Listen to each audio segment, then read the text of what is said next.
Hello viewers, আসসালামু আলাইকুম। আমরা সবাই জানি বর্তমানে ভারতের মেডিকেল ভিসা সীমিত আকারে চালু আছে বাংলাদেশি নাগরিকদের জন্যে। আর এই মেডিকেল ভিসার পাশাপাশি ট্যুরিস্ট ভিসা চালু করার জন্যেও কিন্তু উচ্চ লেভেলের কর্মকর্তাদের মাঝে আলোচনা চলছে কিন্তু বেশ জোরালোভাবে। বিশ্বস্ত সূত্রে জানা গেছে ট্যুরিস্ট ভিসাও চালু হয়ে যাবে কিছুদিনের মধ্যেই। যদিও এই ট্যুরিস্ট ভিসা চালু হবে কবে বা কোন তারিখে সেটা নিয়ে বিস্তারিত কিছুই জানা যায়নি। আর ট্যুরিস্ট ভিসা চালু হবে মেডিকেল ভিসার অনুরূপে। মেডিকেল ভিসা যেমন বর্তমানে সীমিত আকারে চালু আছে কিছু শর্ত সাপেক্ষে, তেমনি করে ট্যুরিস্ট ভিসাও কিন্তু চালু হবে। যেমন মেডিকেল ভিসার ক্ষেত্রে FRRও করতে হয়, ট্যুরিস্ট ভিসার ক্ষেত্রেও এ ধরনের কিছু আপডেট আসতে চলেছে। ট্যুরিস্ট ভিসা তাদেরকে দেওয়া হবে যারা একবারের অধিক ভারত আপ ডাউন করেছেন এবং অনেক দিন ধরেই তাদের এই আসা যাওয়া চলছে।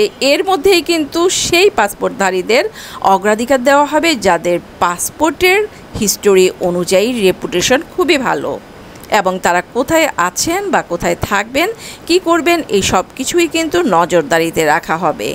জানা গেছে বর্তমানে সীমিত আকারে যে মেডিকেল ভিসা ছাড়ছে, আর এই মেডিকেল ভিসায় ভারতের একটা মেডিকেল থেকে যেরকমভাবে ইনভাইটেশন আনা হয়, FRR ওতে আবেদন করতে হয়, দেন ভারতীয় দূতাবাসে সেটা জমা দিতে হয়, সেরকমই কিন্তু ট্যুরিস্ট ভিসার ক্ষেত্রেও প্রযোজ্য হবে। জানা গেছে যেহেতু বেশ কিছুদিন ট্যুরিস্ট ভিসা বন্ধ রয়েছে, সো এই ভিসা আপাতত অন টেস্টে রাখা হবে এবং শুধুমাত্র 3 মাসের জন্য দেওয়া হবে, 6 মাস বা 1 বছরের জন্য নয়।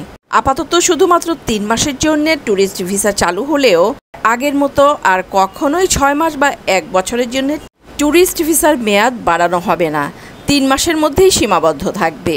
এদিকে আজ 23শে এপ্রিল গতকালের তুলনায় মেডিকেল ভিসা স্লট কিন্তু অনেকটাই বেড়ে গেছে এবং যারা মেডিকেল ভিসার জন্য অ্যাপ্লাই করতে যাচ্ছেন তাদেরকে কিন্তু বারবারই বলা হচ্ছে যেন অথেন্টিক সব পেপারস জমা দেওয়া হয়।